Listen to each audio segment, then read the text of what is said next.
Hello everyone, Assalamu alaikum. Welcome to our channel Physics with BKS. I am Dr. Babar, third year MBBS student. तो इस video में हम बात करने वाले हैं chemical composition of chromosome. Chromosome की केमिकल कंपोजिशन क्या होती है, ये किन चीज़ों से बना हुआ होता है, ये सारी चीज़ें इस वीडियो में हम डिस्कस करेंगे और आपके जो मज़ीद कॉन्सेप्ट्स होंगे वो क्लियर होंगे। और इंशाल्लाह जिस तरह से मैं फ़िज़िक्स के लेक्चर्स वगैरह और उनके साथ साथ उनकी जो प्रैक्टिस एमसीक्यूज़ हैं वो डिस्कस करता हूँ, तो इस तरह से मैंने सोचा है कि मैं बायो की भी जो है वो प्रैक्टिस एमसीक्यूज़ आपके साथ शेयर करूँगा और आपको एक्सप्लेन कर दूँगा, ठीक है।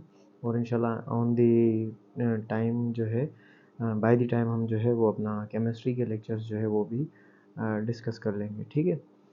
तो लेक्चर्स और उसके साथ साथ उनके एमसीक्यूज़ मोस्ट इंपॉर्टेंट। तो ये वीडियोस एमडी गेट वाले जो बच्चे प्रिपेयर कर रहे हों वो उनके साथ शेयर करें लाजमी। और मैं आपको ना सब्सक्राइब का बोलता हूँ, ना कमेंट का बोलता हूँ, ना लाइक का बोलता हूँ, तो एटलीस्ट सब्सक्राइब का मैं बोलता हूँ इसी वजह से ताकि मैक्सिमम बच्चों का फ़ायदा हो और सबको जो है वो चीज़ें प्रोवाइड हों। तो इसी वजह से वीडियोस को अपने फ्रेंड्स के साथ शेयर किया करें ताकि जो है सबका म्यूचुअली फ़ायदा हो सके, ठीक है। तो chromosome are the nucleoprotein made up of 40% of the DNA and 60% protein. अच्छा, यानी कि क्रोमोसोम के अंदर आपका 60% क्या आ जाता है, 60% आपका आ जाता है प्रोटीन। तो इसको मैंने पी के साथ लिख दिया। 40% क्या आ गया, 40% आ गया डीएनए, ठीक है, और ये प्रोटीन। अच्छा, और ये क्रोमोसोम क्या है, ये बेसिकली न्यूक्लियोप्रोटीन है। तो ये चीज़ आपने याद करनी है, न्यूक्लियोप्रोटीन। अच्छा, बेसिकली न्यूक्लियोप्रोटीन, ये ग्लाइकोप्रोटीन, ये क्या होते हैं, तो इसको मैं याद करने के लिए आपको सिंपल एक तरीका बताऊँ। अगर ये यहाँ पर लिखा हो ग्लाइकोप्रोटीन, अब ग्लाइको क्या है, glyco is basically related to carbohydrate, ठीक है। और प्रोटीन तो आपको पता है, तो ये कार्बोहाइड्रेट और प्रोटीन मिलेंगे ना, तो उसको आप ग्लाइकोप्रोटीन बोल सकते हो। तो इसी वजह से इन न्यूक्लियस में जो प्रोटीन होती है, न्यूक्लियस के साथ प्रोटीन वगैरह मिलकर न्यूक्लियोप्रोटीन बनाते हैं जो कि न्यूक्लियस के अंदर होते हैं, ठीक है। 40% DNA, 60% protein. A significant amount of RNA is also present due to site of RNA synthesis, but RNA is not constituent part of chromosome. यानी कि RNA भी जो है वो क्रोमोसोम का हिस्सा है, लेकिन but the RNA is not the constituent, sorry, अपना RNA is also present due to site of RNA अपना जो है a significant amount of RNA is also present due to site of RNA synthesis, क्योंकि RNA की जो synthesis होती है वो भी न्यूक्लियस के अंदर होती है, ठीक है। न्यूक्लियस के अंदर होती है और न्यूक्लियोलस जो है वो RNA की फॉर्मेशन करवाता है, और मोस्ट ऑफ दी RNA जो है वो साइटोप्लाज्म के अंदर जो है वो रिजाइड करता है। लेकिन आरएनए जो है वो not the constituent part of chromosome, chromosome का कंस्टिट्यूएंट पार्ट नहीं है, ठीक है। सवेरे मैंने बोल दिया कि क्रोमोसोम के अंदर होता है लेकिन कंस्टिट्यूएंट पार्ट नहीं है, ठीक है, होता नहीं है, ये मैं गलती से मुझसे हो गया, ठीक है। दोबारा से सुने, chromosomes are nucleoproteins made up of 40% of DNA and 60% of protein. A significant amount of RNA is also present due to site of RNA synthesis, क्योंकि आरएनए सिंथेसिस की जो है जगह है वो न्यूक्लियस के अंदर है, तो वो वहाँ पर भी होगा आरएनए, लेकिन ये जो है क्रोमोसोम के अंदर नहीं होता।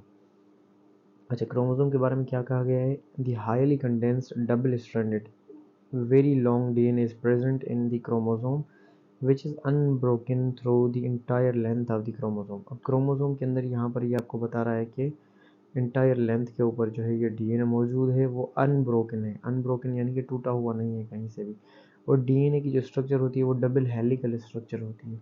आगे जैसे डीएनए की स्ट्रक्चर आएगी वो भी पढ़ेंगे, उसकी फिगर्स वगैरह भी देखेंगे और अच्छे से जो है वो डिस्कस करेंगे।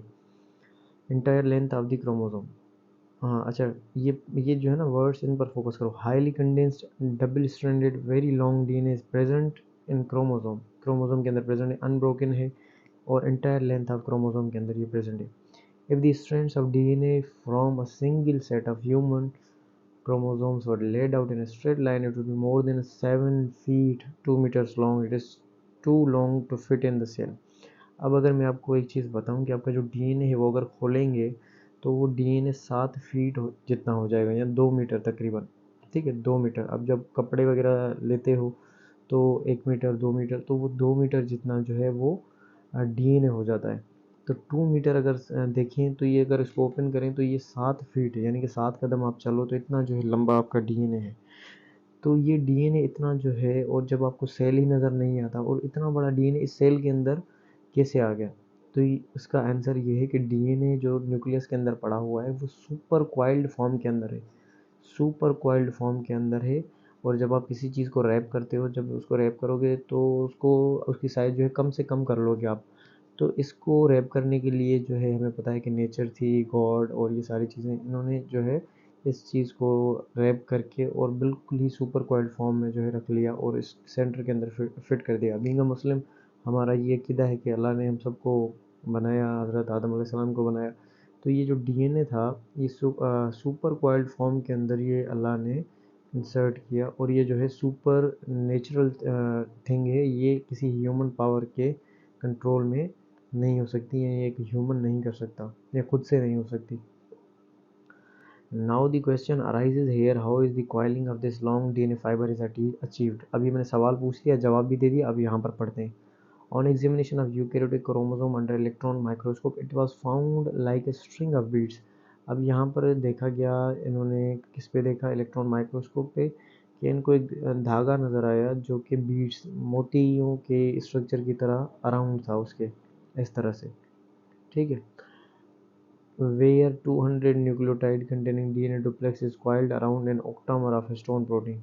अब हिस्टोन प्रोटीन 8 हिस्टोन प्रोटीन थे जिसके बाहर ये बार बार 200 न्यूक्लियोटाइड के बाद ये एक कर्व आ रहा था। सपोज करो यहाँ पर 200 न्यूक्लियोटाइड आ गए, तो अब ये इसके बाद जो है इस तरह से ये एक स्ट्रक्चर आ रही थी जिसके अंदर 8 हिस्टोन प्रोटीन्स थे, ठीक है।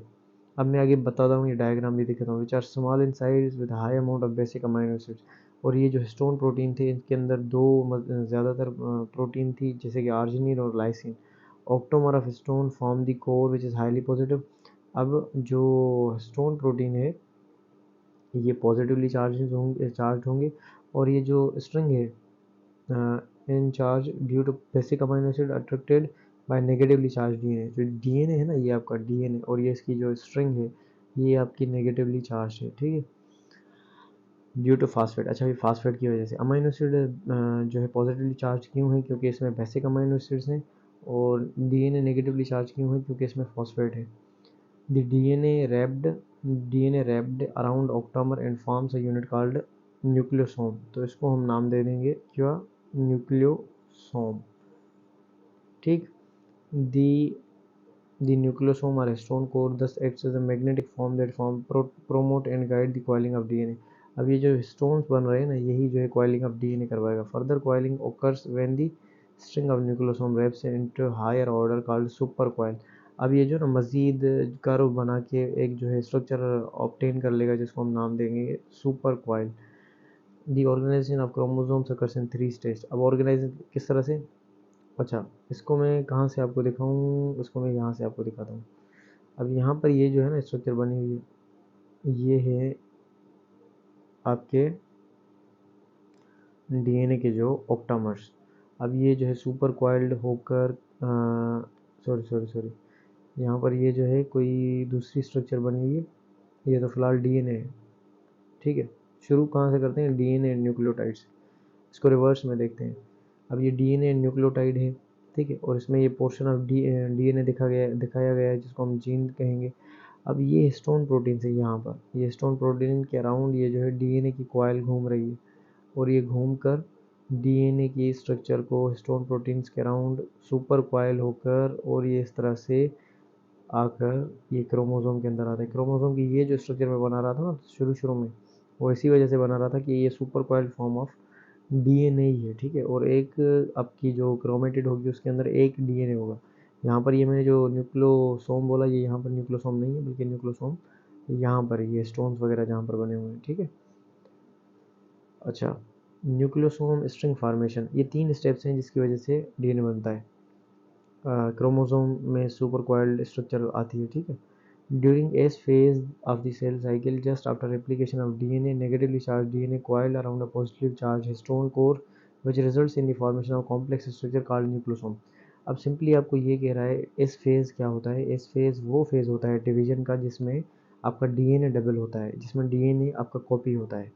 यहाँ पर एक चीज़ लिखी भी हुई है कि जब डीएनए की रिप्लिकेशन हो जाती है, डीएनए कॉपी हो जाता है, तो उसके बाद डीएनए क्या करता है, डीएनए की जो नेगेटिवली चार्ज स्ट्रिंग है वो पॉजिटिवली चार्ज प्रोटीन्स के अराउंड जो है वो कॉइल होती है, जिसकी वजह से क्या होता है ये जो स्ट्रक्चर बनती है जिसको हम नाम देते हैं क्या, न्यूक्लियोसोम का, ठीक है। Each nucleosome is linked by a small segment of DNA called linker DNA. अच्छा, ये जो हर न्यूक्लियोसोम होता है वो स्मॉल डीएनए के फ्रेगमेंट्स के साथ लिंक होता है, जिसको हम नाम देते हैं क्या, linker DNA 2 nanometer thick. In this way chain of bead appearance is formed nucleosome string. ये जो पूरी रिंग अपना जो चेन बन जाएगी इसको हम नाम दे देंगे क्या, न्यूक्लियोसोम स्ट्रिंग, ये पूरी।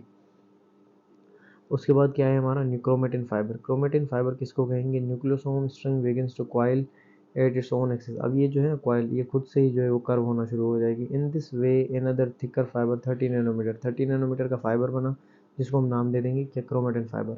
अब न्यूक्लियोसोम स्ट्रिंग से क्या हुआ, क्या बना, क्रोमेटिन फाइबर।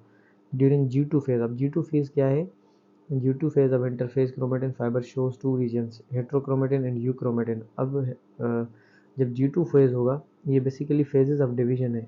इसमें होता है G1 और एस फेज और ये G2, ठीक है। ये 3 फेज होते हैं डिवीजन के, और इसके बाद जो है एक इंटरफेज भी होता है। तो ये G2 फेज के अंदर आपको 2 रीजन्स दिखाएगा, एक दिखाएगा हेट्रोक्रोमेटिन, दूसरा यूक्रोमेटिन। हेट्रोक्रोमेटिन जो है वो हाईली कंडेंस्ड होता है and unexpressed, while euchromatin is non-condensed. It becomes condensed only during the cell division.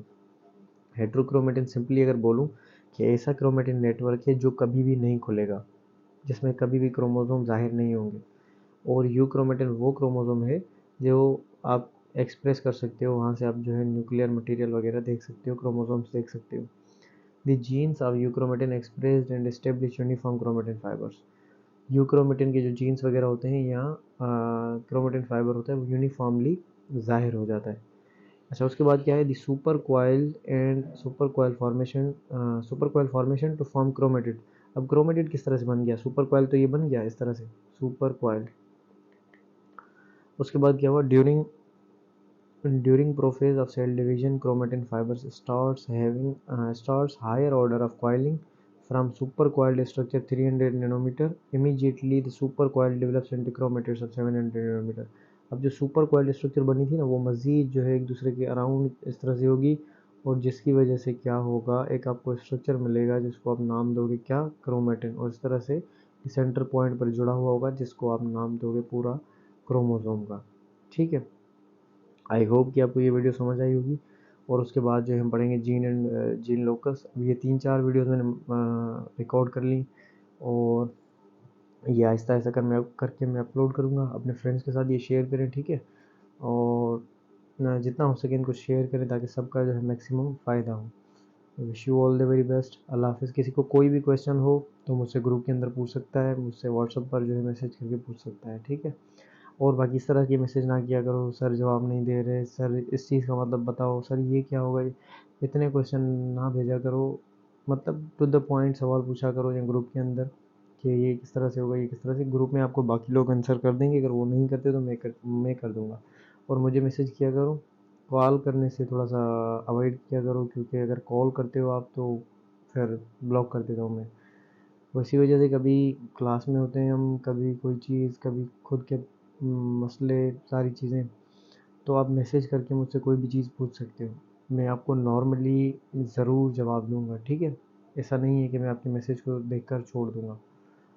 तो ठीक है, wish you all the very best. अल्लाह हाफिज़। पढ़ाई करते रहें, और ऑल द वेरी बेस्ट।